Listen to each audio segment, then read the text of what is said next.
Hello, everyone, and welcome to another episode of Over the Cup podcast, a Formula One podcast for fans old and new by Formula One fans old and new.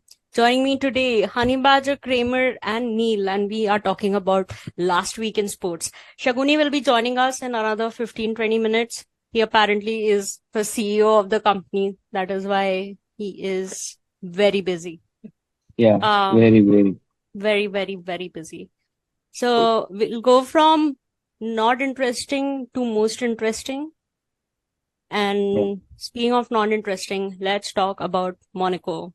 Start was fun. I The the yeah, Honey Badger, go on.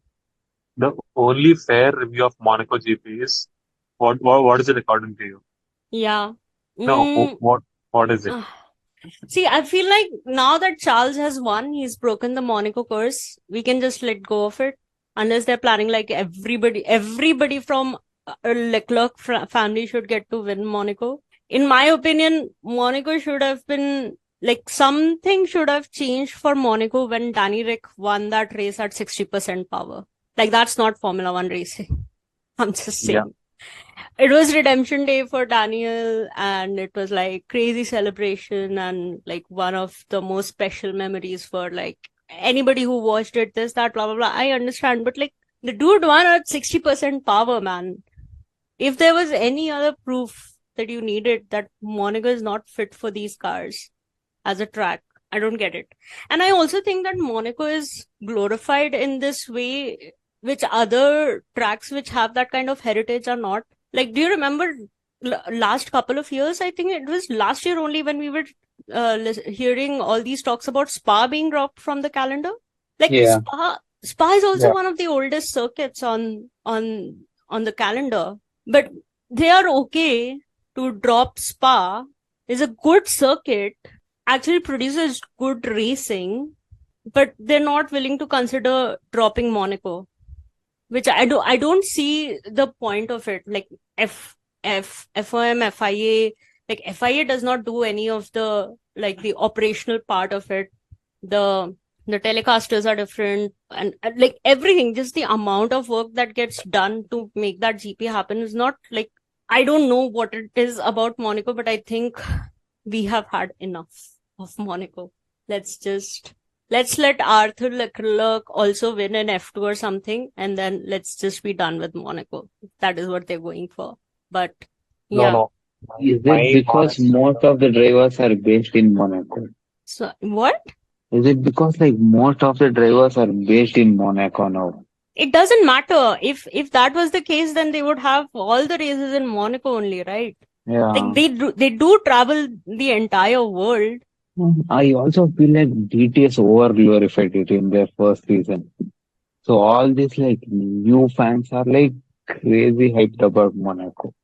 From what I see in comments and everything is that new fans don't like new fans that have come to the sport are like they want to see action, they want to see racing, and it's like mostly Gen Z. They want to like this entire sprint thing and everything. It's happening for them only because they want short format content. They want to see action. They want wheel to wheel racing.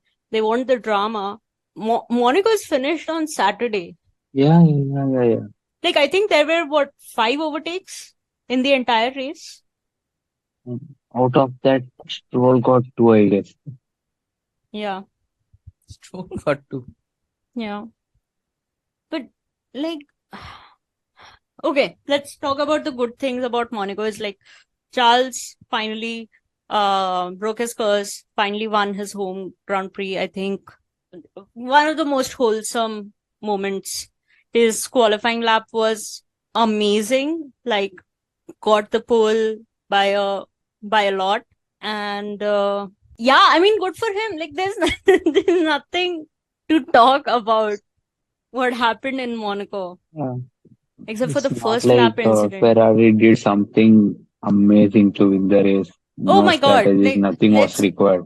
yeah, I mean, like, I want to talk about this. Okay, so the first lap incident happened. It was red flag. Everybody changed their tires, and then I think barely anybody pitted. And even if people pitted, they were able to create such gaps that they were able to essentially get a free pit stop.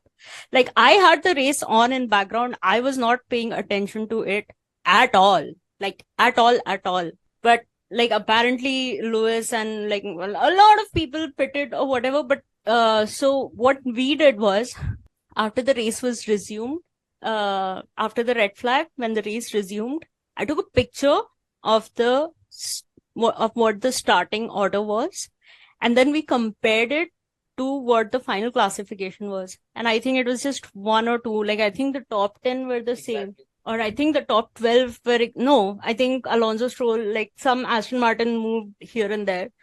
But like it was essentially the same. So even if people who pitted were able to basically get a free pit stop, because it is possible for you to create that kind of gap. And yeah, I mean, I don't see the point of keeping Monaco going. And like the one thing I want to talk about this weekend about Monaco is the FIA. Like, how was Kevin Magnussen not given a penalty? And like, I don't see the point of having this penalty point system. I think the last person who got a race ban, I don't know if it was because of the penalty points or because of how horrific that 2012 Spa crash was by Romain Grosjean. I think Grosjean is the last person to have gotten a race ban. Am I correct? I Yeah. think so. Even I don't remember anyone getting race banned recently. Yeah. And I also remember when Pierre Gasly was going into Alpine, and I think we had a conversation because I think he also had like 9 or 10 points on his super point license by that time. So like it's every single time that any driver that reaches 9 or 10 points is just FIA will turn a blind eye to anything else that they do unless and until the number of penalty points comes down. And the craziest thing is that Kevin Magnussen did not get a penalty. They did not even investigate that incident at all. And Kevin Magnussen's points, like his first points, are going to expire in March 2025. That dude, if this is the FIA's attitude, that dude can literally go kamikaze without any consequences. Because the FIA does not have the balls to say that, you know what, Kevin, you are driving so dangerously that we are going to give you 2 more penalty points and this is a race ban for you. You cannot race in the next race. I don't get it. Yeah. Speaking of getting dropped also, apparently Alpine is considering dropping Ocon for Canada. Did you hear that? Yeah. Yeah. I saw the news. Which is like crazy. And apparently it's because Ocon has been talking a lot about leaving Alpine, which I'm like, bro, who is going to take you? Like, so many top teams that had, contracts were not in place and all those sort of things.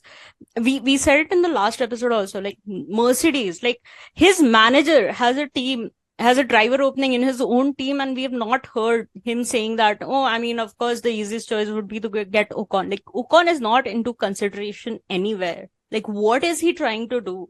No. I mean, apparently, Haas are considering Ocon now. Of course they do. They need somebody like Kevin Magnussen. There is no point of getting a Kevin Magnussen out and getting an Esteban Ocon in. Like, he's always had problems with their teammates, and I would rather Ollie not have a teammate than have Esteban Ocon as a teammate. Like, what? It's not just about the driver. It doesn't make sense. Like, Ollie should have somebody like an experienced, reliable driver, like a Nico Hulkenberg, which, I mean, he's going to Sauber next year. But like it would be better for Haas to have a driver like that rather than have an Esteban Ocon. Ocon is always a problem for any team. Yeah. He always has beef with his teammates. It's like, you know, when we talk about Manchester United, always blaming their managers. Oh, the manager is the problem. This manager has not done anything. And when are you going to realize that maybe your players are the problem? That is what Esteban Ocon is. It's always like he had it with Perez. He had it with Alonso. He has it with Gasly now. Like, when is he going to realize that he is the problem? And the Never. stunt that he pulled off in the race also was crazy. almost smashed Gasly's car. And he DNF'd. Like he DNF'd. Couldn't even start the race after the red flag. Why would you cost your team like that on a racetrack where you actually are starting in a decent position? You took out one car from the running. I don't get it. If K-Mag move was unnecessary, this was ultra unnecessary from Ocon. Yeah. I think everything that happened in Monaco could have been avoided. That first lap, like except for I think the Sainz and Oscar Piastri incident, which was like Sainz got a puncture, which let me tell you, Sainz is very lucky that they went back to the first order, like the starting qualifying order, rather than what the order was when it was red flag. But like with the exception of that, I think everything else was avoidable. If it was anybody else other than Ocon and K-Mag driving their respective cars. Yeah. So K-Mag out. K-Mag, yeah. I don't see a world in which K-Mag is going to stay. Apparently, and dude, like crazy rumors in the driver market. Apparently, Carlos Sainz is going to Williams. Apparently, Red Bull is considering extending Perez's contract. Carlos is too good to be in Williams. Yeah, I know, and I don't understand. Like, what is James Walls telling him? Is he bringing Newey to the team? Newey has said now that it's not his plan to retire after Red Bull. He's made it very clear. He's going to work somewhere with some team. James Walls and Fred Vasseur are the two people who have prominently said that they are pursuing him. And I don't know, man. Like, I literally don't know. Is it because of the Mercedes power unit that is coming in 2026? If that is the case, why not go for Mercedes? Unless he's getting... One sec. Yeah. Whom are Fred Vassar and James Hall consulting? Adrian Newey. Okay. I was talking about Perez. Suddenly, I don't know when the topic is. No, I'm just saying, like, the rumors that are coming out are so wild. Like, Perez, I think Red Bull is considering to extend Perez, like, re-sign him, like, give him another contract. Understood. I think AlphaTauri are going to retain Yuki and Daniel, is what I heard. Mick Schumacher is being considered by Alpine. What else? I think the only seat that I've not heard anything about, credible or otherwise, is the Mercedes seat. I think the Mercedes seat won't be filled until October, November, is what I feel. Yeah, but like it's not like you're not even hearing anything. That's better, no? It's for the late night drama.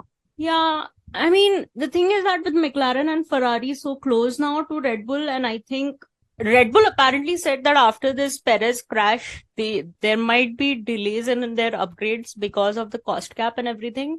Yes, and I'm what did you spend your money on, man? This is like the first major crash that they have had. They've not had any engine failures.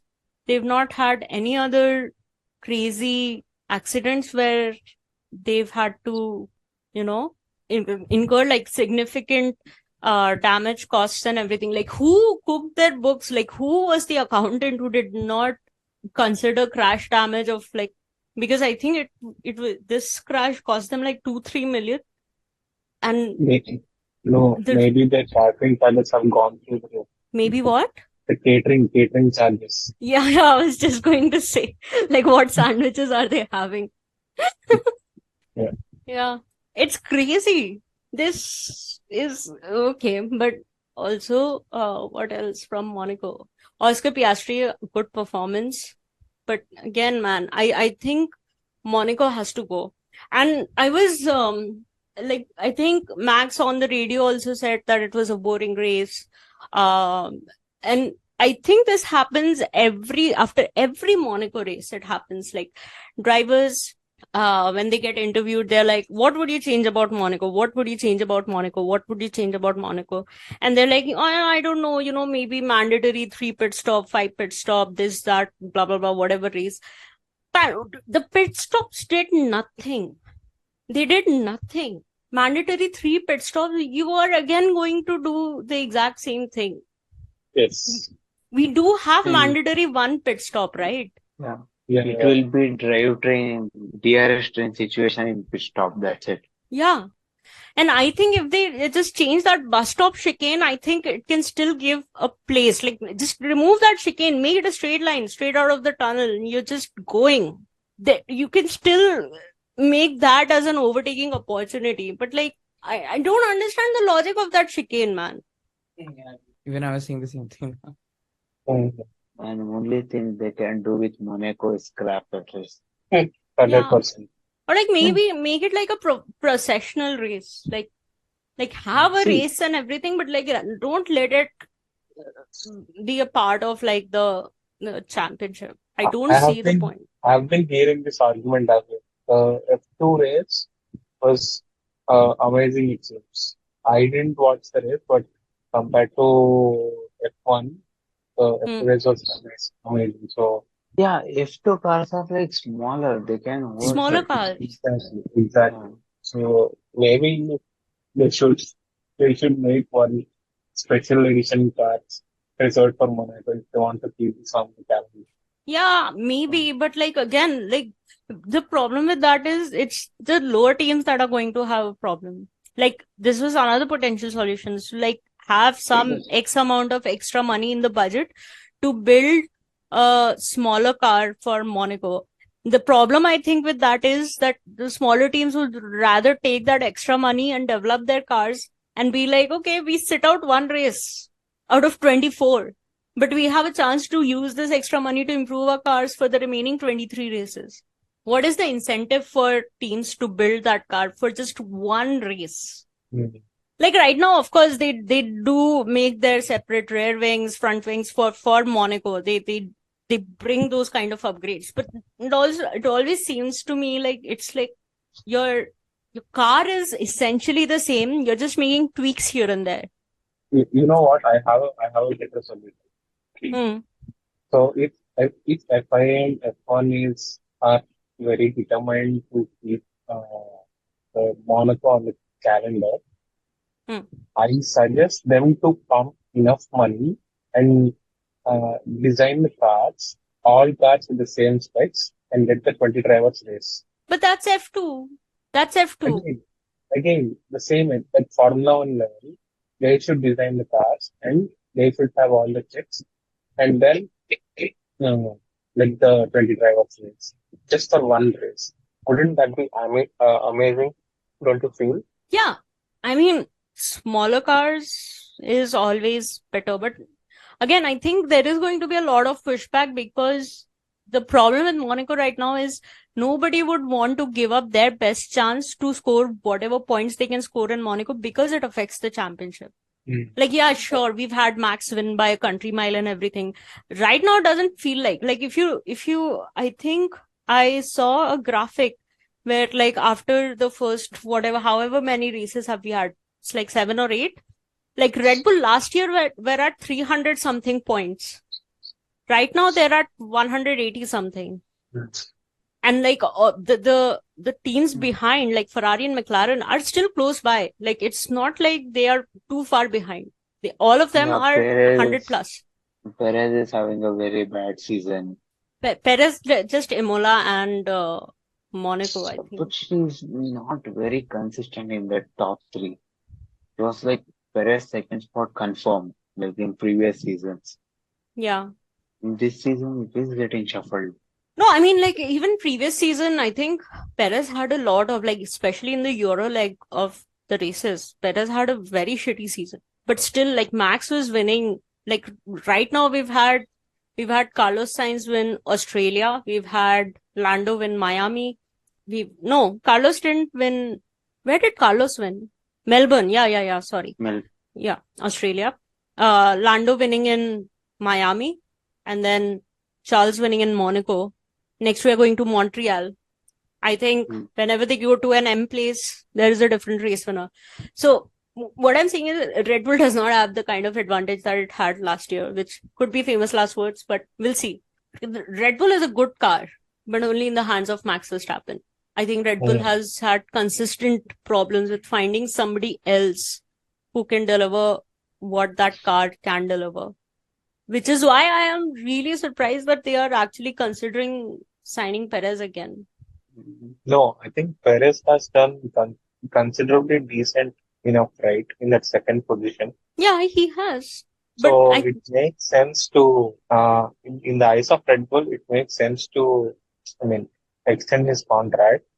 But still, do you think they would go for Carlos? see, the reason I think they will not go for Carlos is because Carlos is not going to just come to Red Bull and be like, yeah, I'm ready to play second fiddle to Max. That is not going to happen. Carlos Sainz is still young.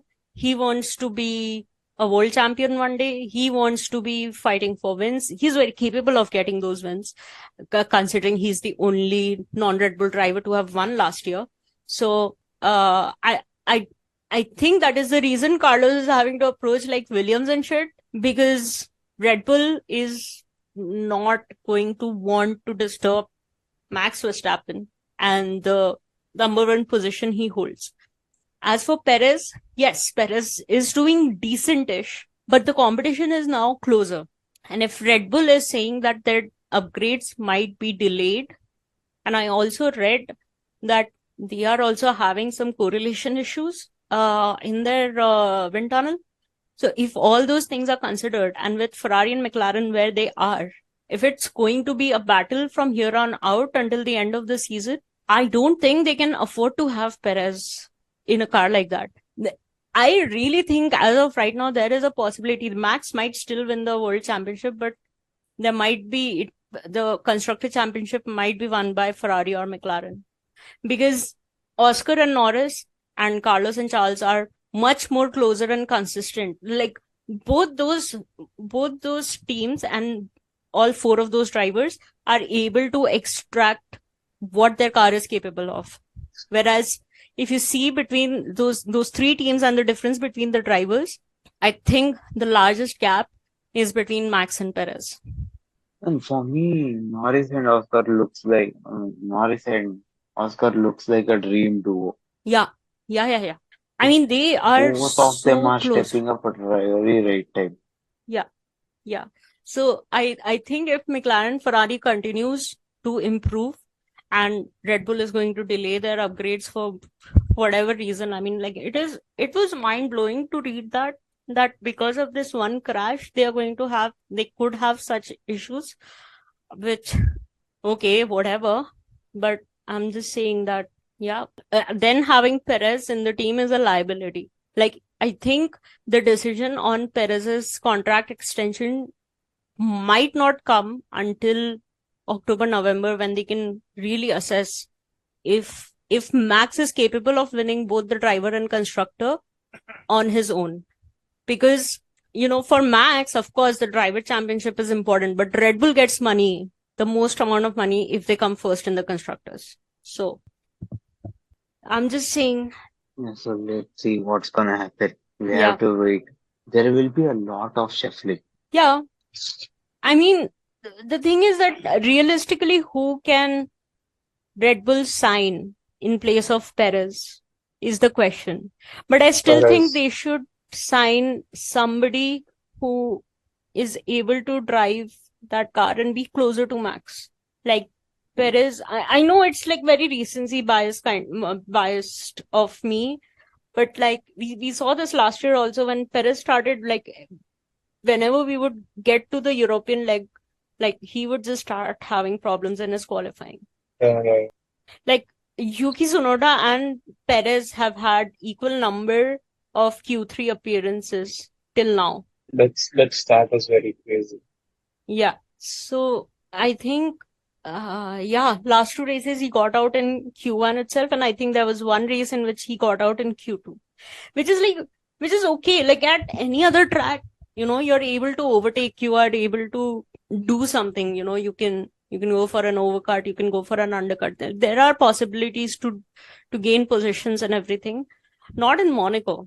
So essentially, I think a lot of the teams were able to, like, especially Ferrari and McLaren, they were able to close the gap to Red Bull because Max was in sixth. Perez was like out of the race after like 500 meters, 400 meters of driving in Monaco. And then the top four were just their biggest rivals, like Ferrari and McLaren. So yeah, another race like this, another race where either Max has a problem or Perez is just continues this run of form and he's just like driving every single race weekend to like just make up places and get to like 8th, 9th, 10th, and the constructors might go away from Red Bull, which again I'm saying could be famous last words and like Red Bull just dominates. But I think yeah, but I think I'm now excited for like the kind of improvement after watching like how close McLaren, Ferrari, and Red Bull are. I think I'm excited to watch at least the races where you can properly overtake. I'm excited to watch these battles. Let's see. Right. Let us congratulate ourselves first because we spoke Monaco more than 30 minutes. Yeah, crazy. Okay, next let's talk about the FA Cup final. Yeah. Who jinxed it? We all did. We all predicted City. Man. Oh, I said United. Oh, you did? Yeah, he's a closeted United fan. Na? Well, then congratulations, Honey Badger. Wow. You guys don't understand United. Against the Big Six, it somehow does well. I mean, it does decently well. And against teams like Sheffield and teams like that, it feels like 4-0. And this 3, is 4 like that. exactly why no one can discount United in any game. Yes. Couldn't they have done it last year? Like at least City wouldn't have won treble. Yeah, And seriously. what's fun in doing that? Because they are the only ones who are going to cry the most, having been the only team other than Manchester City to have won a treble in Premier League, right? Yep. Yeah. Yeah, so they were the ones who had the most to cry about. Add to it the fact that it's the second Manchester team, which has now become like the first Manchester team because United is shit. This one win has pissed off almost all big teams. Yeah, it's Chelsea and Newcastle season is ruined because of that. Mm. Conference League. So Chelsea I was don't mind removed Conference from League. you. You don't mind Conference League? You just Yeah. said you would hate it. Yeah, Yeah, pick a at lane. first. No. At first I hated it, but Chelsea can be Not the at first first. team You to said win. 2 weeks ago that you would hate it if we had to Yeah. play the conference. Yeah, Yeah. you said on this podcast No, that I you would know. rather Chelsea not finish in the top 6, 7, whatever the Yeah, league positions are, than go and play Conference League. Those were See, your exact words. yeah. I know what I said. I have made peace. Now Chelsea can be the first team to win all 3 European trophies. That's not a record worth it. Like, really. Man, I'm taking it. I would rather we get eliminated in group stage so that we don't have to travel to Eastern Europe in the mid season. Yeah, it's not like Just Chelsea is like just title let the kids contenders now. play. Or just let the Yeah. kids play. Do Yeah. not play even one main team player. Then it's okay. Like we do on FIFA. Also, speaking of Chelsea, congratulations, guys.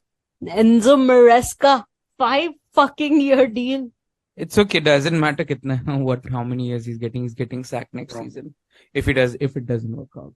Oh. Wait. Next season is also ambitious. He's getting sacked in December.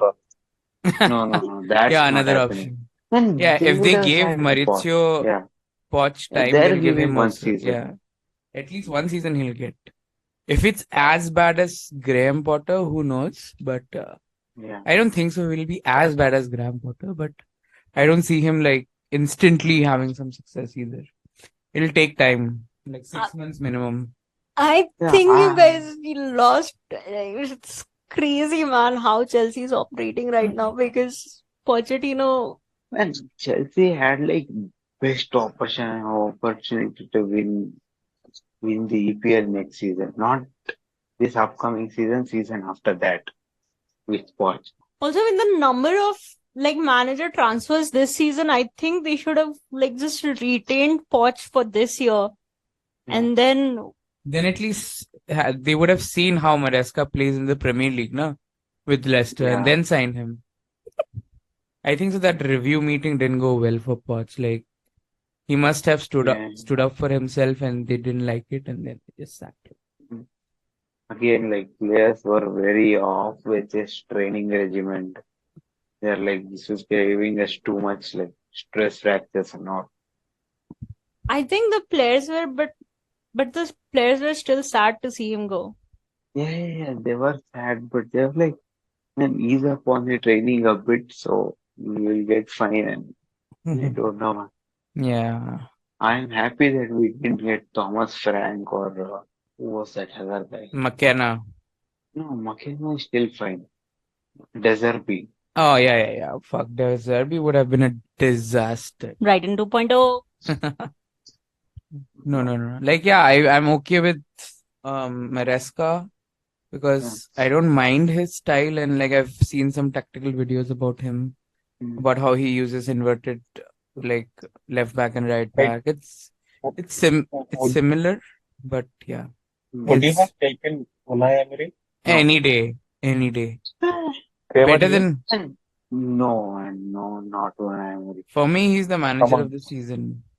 Yeah, debate, he debate. is The the Come on, best. come manager on. of the season, but I don't think he can manage some big egos or like a big club.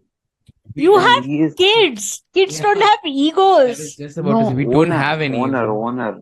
No, owner. Okay, He, owner, yes. Owner egos, uh, yeah, okay. Yeah, owner, like, yeah. So he's also like comes under those breed of managers like Conte, Mourinho. They wouldn't yeah. take shit from the owner. That way I am with you. But yeah, if we didn't have crazy owners, I would love Unai Also, Emery. Unai Emery gives that underdog vibes. He is like natural underdog. He Yep. wants to be underdog. Hey, hi, Shakti. Hello, Hello. Shaguni. Hi. Hello, everyone. How's the company, Mr. CEO? In shambles. And what can we expect when we have such CEO? Shakuni, and like this is very disappointing, okay? You very cleverly did not join us for any of the Monaco talks. Like we had to stretch it out for 40 minutes so that we can get your thoughts on how shit it was. See, Monaco was shit, but I will still be happy because Charles won. Lewis also did something good. Max did not win. So for all these things, No, I am no. happy. Cool. Okay. You lost your chance. Now you just tweet what your thoughts are. Sure. We Yeah. are congratulating Chelsea for choosing their manager. Yeah, no congratulations required. And if Shouldn't the somehow- congratulations go to Bayern having Oh my God, Vincent Company. How did that happen? How? I do not understand. Bayern could have Yes. gone with any other German manager, or No, even I literally thought they were going for Poch. yeah, Poch was available right now. Why didn't they So go for him? if they Poch is had going to got United. Pochettino, no, if they had got No, I Pochettino, think so. they Eric Ten could Hag have is got staying. some of these young Chelsea players for like very less price. These Gallagher's, Chalobahs, all these Yeah. academy graduates, he could have cleaned up and got them at Bayern. Oh, you guys got a women's coach also, new women's head coach Yeah. also. Yeah. Emma Hayes, Emma Hayes, yeah, she left. yeah, because she of that. left. 5 times By in the a row, way, baby. okay. By the way, Barca won the Champions League. Man, come on, man. Women's champion. We know how they cheat. Oh, speaking of cheating, did you guys see the Michael Oliver thing that I shared? Yeah. That referee thing that I shared? Yeah. Yeah. Man, it's too sus. Too sus. Add one more charge. 116 charges. Please. But I think that is involved in the 115. If No, I'm I not think mistaken. no. Well, it's nothing to do with like FA or something. It's just a fan made like connecting the dots basically. Yeah. There is no like concrete evidence. But it's too sus, man. Yeah. Especially considering those decisions that were pointed out with the title rivals. And in both those cases, like correct decisions would have given the advantage to the opponent. Mm. So I'm just saying, man. I'm just saying. Too sus. Yeah. And I hope United doesn't sack Eric Ten Hag. After the arrival of Sir Jim Ratcliffe, they have been better at management. Okay, So, okay. Speaking of that, did you see the rules by the new one? yeah. And I think they were okay. They were not like very imposing. That's a set of rules that should be there. That kind But, of should but be there. what is the manager supposed to do? Even if the tactics are handled by someone, if the signings are handled by someone, what should the manager do? What is the exact role of And manager? I still think managers should not involve too much in signings. But That's why? what broke. That's what broke Liverpool and Michael Edwards. That's what broke Chelsea and Tuchel. And Bonucci there are, retired. No, but I think there should be like maybe the manager should not be like I want this particular player, but yeah, he should be able to say what kind of player he wants, what position. yeah. Like at least he should That's be what able they're to say telling. that I want a central midfielder or a center back or this that. Yeah, that's what they are asking. They are like, you tell me what type of player you want, and we will provide you that player. Yeah, yeah. Don't come with Yeah, an no Scouting more. and I then want this. negotiation yeah, should not be the manager's part, but like yeah. I don't think the It should be. I think it should be the manager's thing. no, just like specifying what kind of player rather than being like I want this particular guy. So that he knows that he'll fulfill the role, no? So manager should have the ability to identify players on his own that would fit his style. No, what I'm saying is they define the style and then the scouts You can go can't ahead. really define a style. As for 1, 2 positions, you can. Mm, What about yeah. who would know that Cole Palmer would be good for Chelsea? Did anybody know it? No, no. So that's what, if a manager has like he also has his connections and everything. He should be able to use his connections. If this player is good, get me But that player. then, okay, then if the manager For has to do example, everything, then what is the news of the scouts? I mean, no, if the manager scouting is is doing this, different. Scouting is for your youth academy. You scout for your Yeah, youth academies academy. and Yeah. So, for example, Jose Mourinho signed Didier Drogba. Did anyone see it coming? How good he was before he came to England. No, no. That was Jose Mourinho's outlook on that. Because scouts will tell you that player is good. The final decision lays on the manager to sign that player or not. He'll go and see that player once, how he plays, if he fits his system. Yes, go ahead, bring him in. If you're having to do scout ne bola acha hai, but then you can't fit him to your style of play, then what's the point? Because like Lukaku. your philosophy, you cannot fit into. I mean, you cannot explain it exactly to the scout. He might have a different interpretation of what your style is. I And see both sides. scouts don't even Yeah, have they don't even have coaching badges that they'll understand the intricacies involved. They are good at picking out talent when they're young. They're good at this things. It's not necessary they'll put them into a system and then they'll see if that player is good or not. So I don't think managers should say that I want this kind of player. So what is this kind of player? For example, there is no other Kante, there is no other Makelele. yeah. So you And can't I say can see both sides. United came to the decision because of Anthony. what? No, why? United came because Eric Ten Hag wanted Anthony because Anthony is his guy from Ajax. So they were like, man, no more of this drama. Just tell us like what type of player you want. We will get you. We don't want like more Anthony situations. That Hmm. is still, I would say, Anthony not playing well is still upon Ten Hag only. Na? It's his fault. Yeah, So that's what manager will But take ownership of that if he fails in his decision. but then if they want the manager to be with the club for a long period of time, then they can't just keep on blaming the manager and ruin the relationship and then every year, every 2 year have a new manager. That is also not feasible, right? But 1 second. But 1 second. So if let's consider the situation. A manager gives a detail saying, I need a nice spacey right winger. Would you go with Dan James or would you go with Anthony? What was the first option? Dan James. Huh? Dan Hmm? like Daniel. Dan James. Dan James Yeah. or Anthony. Or Anthony. Dan James any day. Dan James because of the cost. Not just cost. Dan James like rot in that thing. He might not finish, but he was always like he can run behind the defenders. He used to take one defender away. But man, defenders don't care about Anthony, whatever he might do. They're like, man, this guy doesn't do anything. We'll just He was just doing well with shit defenders in the Eredivisie, but with good defenders here, he can't do anything. But yeah, Yeah, again, he had the pass of the season in the Chelsea game. That I'll give. so so that's a problem again, right, for the managers. If they can't pick the right person, if they're given like three options for the same position, and if the manager doesn't like three options, then what is supposed to do? That is what management is about, no? Is see, football management is also like it involves actual managerial things, right? Whenever you hire a person, it doesn't necessarily mean that he'll do his job well, no? It's just based on the interest person.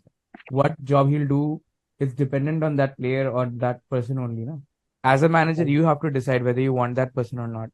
You can't let your any like if you not a dig on HR, but you can't let the HR have the final interview. Mm. To the CHRO of a company. He has uh, both roles, both CEO and CHRO. But the also final decision also should be left with the person who is actually going to, I mean, use the player or have the work done by that particular Yeah, I player. mean, that has to be from them, from the coach or from the team, the internal team who will be doing the playing. And one more thing, the major problem with that, like from a Chelsea point of view, people who are deciding which players to buy, they don't know fuck all about football. yeah, The owners, they have no yeah. fucking idea. They are just going on like Football Manager, who has the highest overall rating will just sign that player. Who Mm. is the best young players to sign in FIFA? They're just going by that. Telling Also me they are from watching YouTube develop videos of gamers yeah, and then Articles, making. articles. Like there is always an article in every FIFA, like 10 best young players to sign. And which reminds me, I haven't seen that for EA 24, FC and 24. also from club point of view, if they get a player who like manager supports, when they sack the manager, they are stuck with this guy for like next 4 years. Yep. So I think it is like United are like, man, we can't afford to bring 10x, 10x people because man, we might sack him this year. We can't just keep his product or like for like next 4 years doing nothing. Might not fit into other system. So even that's a problem. Hmm. It's like a very weird situation. I still feel it should be like 70-20 between the management, 70-30 between the manager and the management. Yeah. Some sort of ratio should be there. Manager can give them options. They are like, these are the players who can suit my system for this particular position. Get one of them. They can't just go in like, I want this exact player. And not every manager is Jose Mourinho to find Didier Drogba. Yeah. That's for sure. It's Scintillating like, debate. Thank you. Thank you to our esteemed panelists. Now it's time for our team of the season. yeah, So I have not prepared a team because I've only watched Liverpool matches. I did not even watch Is it only for the Premier League or complete football Premier League. universe? Premier League. Okay.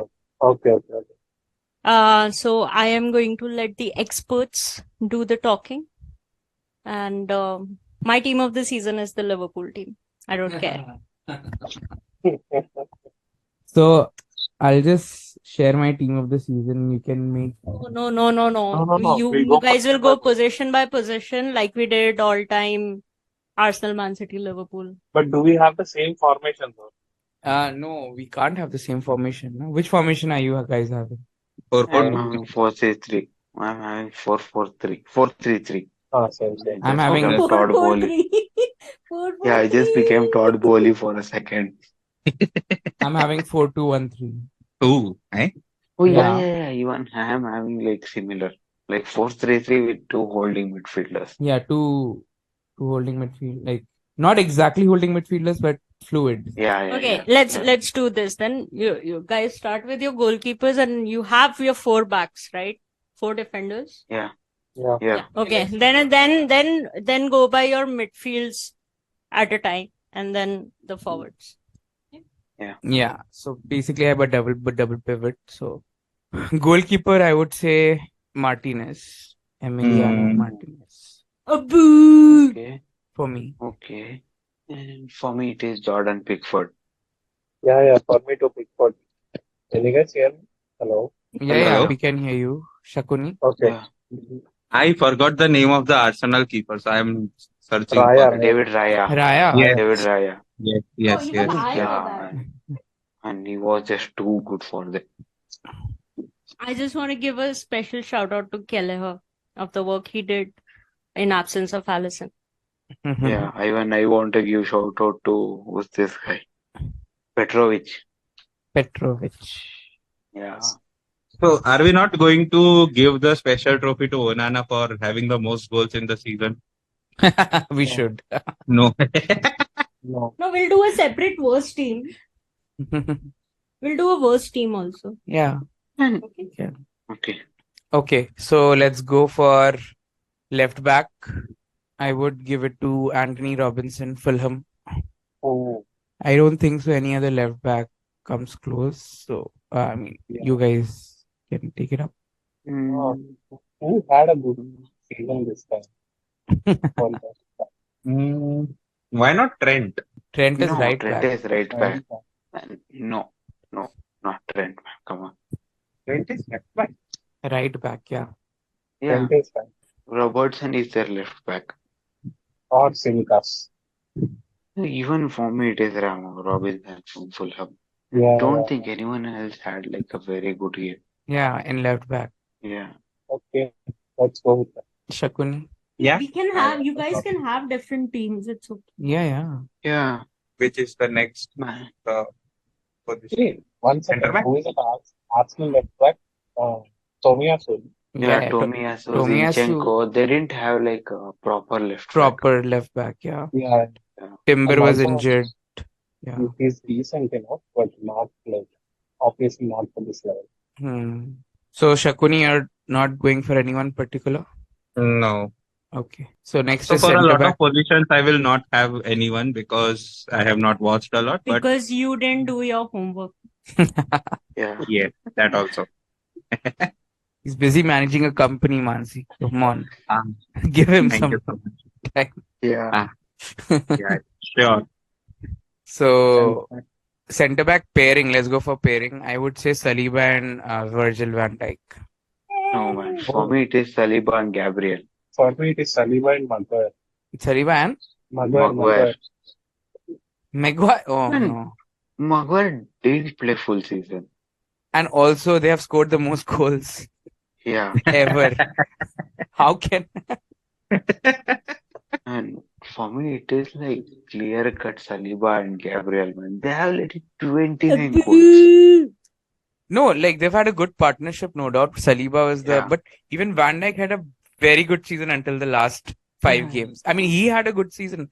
Last 5 games were the attackers fucked it up. He didn't play bad. I am disappointed with this gamer for not picking Maguire. Okay. I am very disappointed with Gamer for him not picking Maguire. Kramer, why did you not pick Maguire? And because Maguire didn't play full season, he didn't start.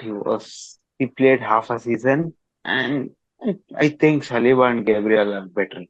Yeah, in like comparison, he's on par with them. If we are like comparing, but this season, no, he is not. I'm really scared that Kramer is turning into an Arsenal fan. No, but No, but those two played really good. Gabriel and Saliba were on No, point. then I let mean, it's him not win. based on just him picking these two players as his centre backs. I'm just saying that I have a fear that he might be. London is becoming red. And no, Or Kramer, unfortunately, Come on, yes. Oh, it'll never be. yeah. Anyway, so Arsenal So defense. Saliba is fixed for everyone. Yes. Each of us Saliba has is picked Saliba. fixed. Saliba is the. So, I think he's see, the top of Saliba and Gabriel played together for 36 games.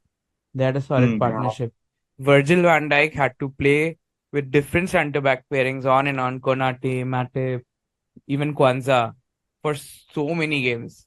Still, he was the bedrock of their defense. He had more to do, not Gabriel and Saliba. So I would say that's why he achieved more in a more competitive, and like he had to adjust his game and teach his younger members and everything. Saliba and Gabriel have been playing together for what, 3 years now? So yeah, Yeah. you would choose one of them. Yeah, and Saliba was the better one. But Virgil van Dijk deserves his flowers. He played a wonderful season. He had a Yeah, wonderful. he is like third best this season. For me, he is like third. But That that's the center exact back reason why pairing he's is, in the top two, because he did it alone. They did it together. Which yeah. one would you value more? Yeah, I would value, and I don't know.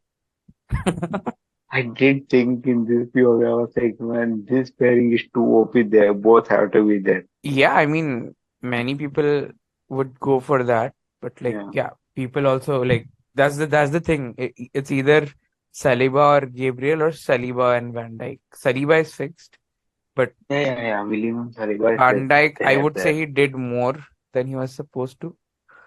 But so like, yeah, we have our own team of the seasons, but just that. So Shakuni, do you have your pairings? Saliba, I said Saliba and Gabriel. Okay, cool. Then right back for me, it's Ben Malo White. Gusto. Right back for me, it is Pedro Porro. Yeah, Pedro Porro is also a good shout. He had Ben like White. Then. very underrated season. I mean, I would say in Tottenham's team, Van der Veen played. I mean, he was the standout star, but Yeah. Pedro Porro had a good like mid-season. Neil, why not Malo Gusto? Ah, man. Malo Gusto was an amazing, but he was not better than a Yeah. Ben White. Yeah. There are like, man, literally, it is, for me also it was Ben White, but I was like, man, I can't pick three Arsenal players. So I'm done with my Arsenal drop quota. Gabriel and choose Ben White, because Ben White is outright the best right back. Yeah. Yeah. Yeah, I should do that. Yes. Van Dijk and Ben White in the right back. Yeah. Yeah. And I love how no one is even thinking about Kyle Walker. Because City's defense was like, nobody thought of City's defense except for Josko Yeah. Guardiola at the end of the season. But the And whole he season, was not playing right back. He was yes, part of that three center back three pairing. center back. Yeah, exactly. They didn't have a right back or left back. Yeah, It was exactly. three-man defense with a whole lot of midfield. No, it was a With three-man only defense midfield. where, three-man Yeah. defense where one of the defenders also goes to the midfield. Yeah. Crazy. I was thinking for right back Konsa. The Kwanzaa is a Konsa. center back. Yeah. No, he plays right back also. Yeah, he plays, but he played like major of his games as center back. Center back. And if we had to choose a Liverpool right back, it would be Trent. He did play more than Yeah. half of the season, which he was brilliant Yeah. in. Like he played 24 games, I think so. But that's why, like for me, it was Trent and Ben White. But Ben White played way more games. I mean, it is Ben White, Pedro Porro, and Trent again. He is in Yeah, third. exactly. Trent. Cool. So and Honey Badger said Malo Gusto. No. Ben White only. Ben I White. just asked you why not Malo. Acha, why not Malo? No, he was amazing. But I won't say for the full season. He got into his game like after 10, 12 games. Yeah. And I don't want to jinx him. Okay, so I think so midfielders, we have different types of midfielders. So Yeah. I have gone for a double pivot, gone for Declan Rice and Rodri. Yeah. Even I have a same pairing. Declan Rice and Rodri. I was Rodri, yes, but I did not have like a full like you guys with double defense. I had like a 4-4-2 wala thing. So for me, with Rodri, I had KD. Okay. Okay. And Kevin De Bruyne. And I don't think Kevin De Bruyne had a good season. No, Yeah. he had, man. He had injuries, but since he was back, Yeah. you saw the difference in the City game. He got substituted for all the major games. Yeah. Every And single one. it was others who were making a lot of difference. Yeah, I mean, the Real Madrid, both games he didn't play well. He didn't play well against Arsenal. He didn't play well against Liverpool. He didn't play well against Chelsea. He didn't play well against United. This was not KDB's season. Then my second option was Odegaard. Mm, I mean, I have Odegaard in number I 10 have role. ordered, yeah, exactly, CM role. okay. So who are Honey Badger's midfielders? Same. I have Acha, same. suits. Yeah, I Okay, mean, so double pivot and Odegaard, right? double floating Odegaard. Yeah, I mean, I think so. These three were the best midfielders. Like, Odegaard has been sensational this season. Like, have I to give. could have chipped in Kobe Mino, but he didn't play enough games. Kobe Mino had a good stint in the season, but not whole season, right? Yes, exactly. But he was like, you He can say came in breakout very late. stars. Yeah, he was one of the breakout stars. Yes.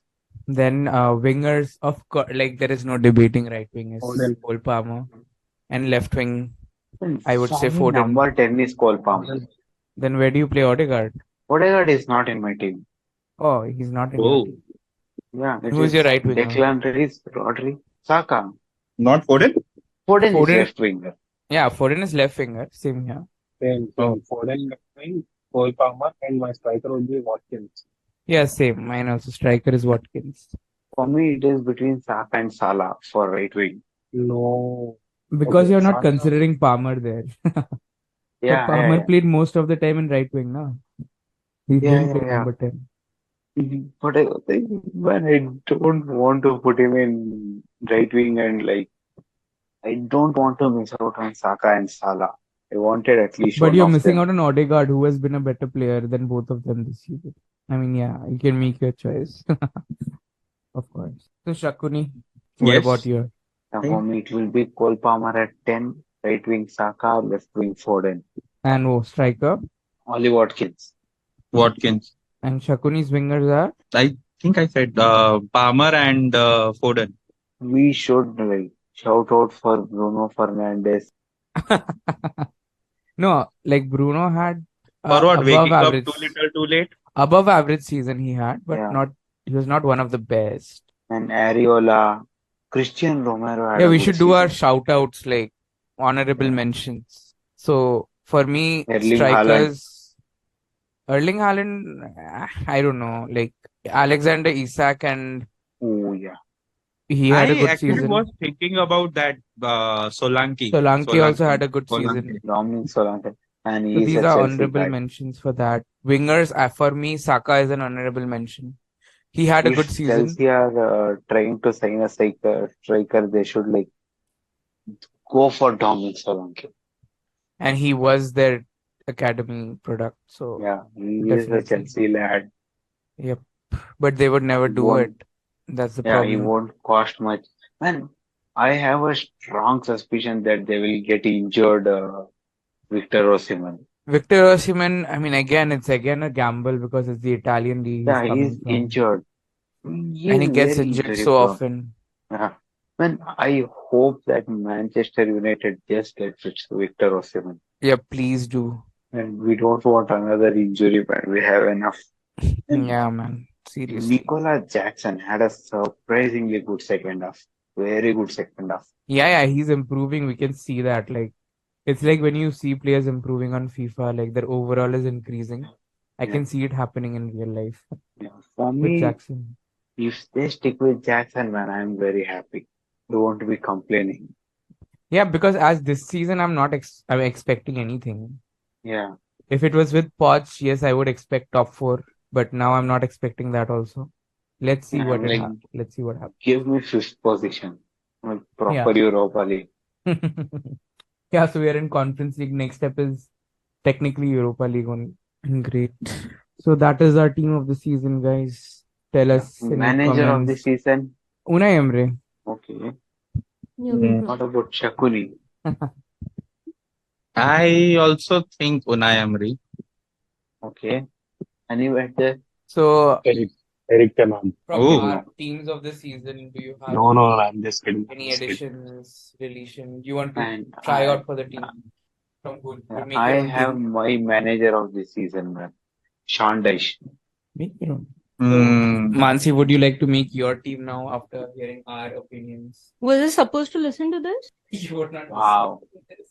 I mean, Ouch. I thought I thought I will listen to it while I edit. Thank you so much. Thank you, everyone. Bye bye.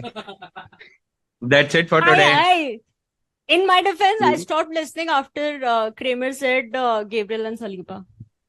Wow. Yeah, Wow. Neil has radicalized me, and in my hatred towards Arsenal, I just block everything out anytime anybody praises Arsenal. So it's on Kramer.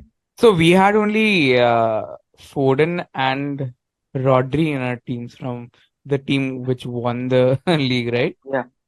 That tells how in depth Man City is. Yeah, They have crazy, a right? lot of players who can contribute to important times. There was Bernardo Silva who was like putting in work when needed. There was Foden, Grealish, Jeremy Doku, and everyone Doku contributed. was their like secret weapon. Yeah. But so has anyone seen Doku dribble? Yeah, Yeah. He has a very weird style of dribbling. it Yeah. reminds me of Ronaldo early days. Yeah. He draws a It's lot of fouls, man. No, actually, what was that Newcastle player? I forgot. He was a very good dribbler. Alan the Saint one who went to Maximin. Saudi.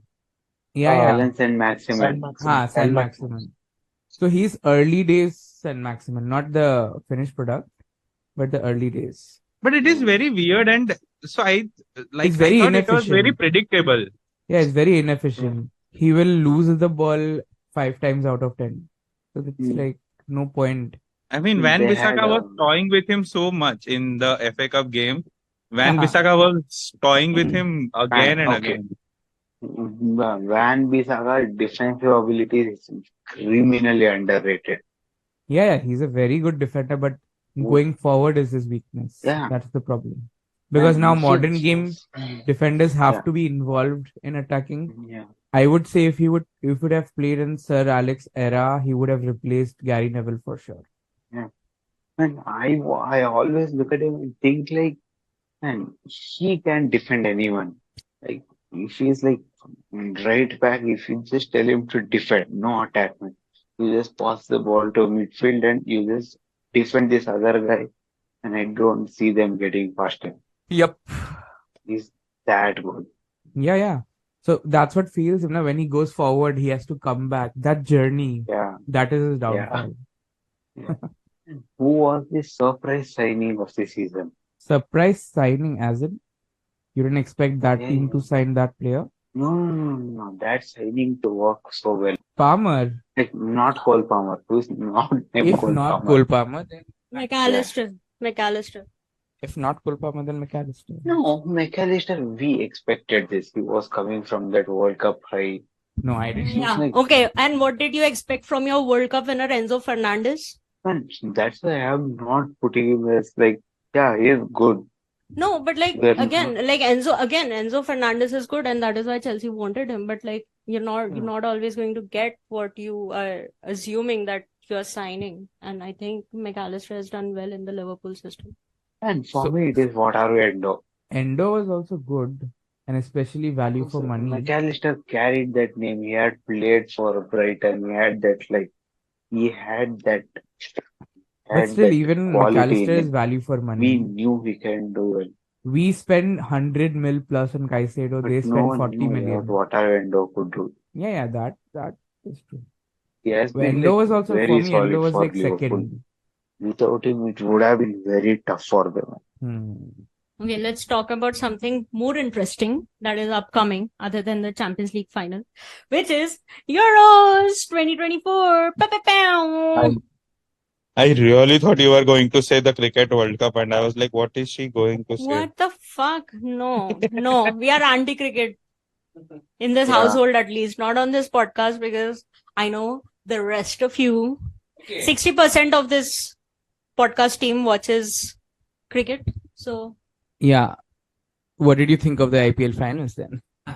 It was quick. People got to sleep. The sweetest final ever. And I am very happy that I was at Leeds Southampton. Yeah, it was a nice match.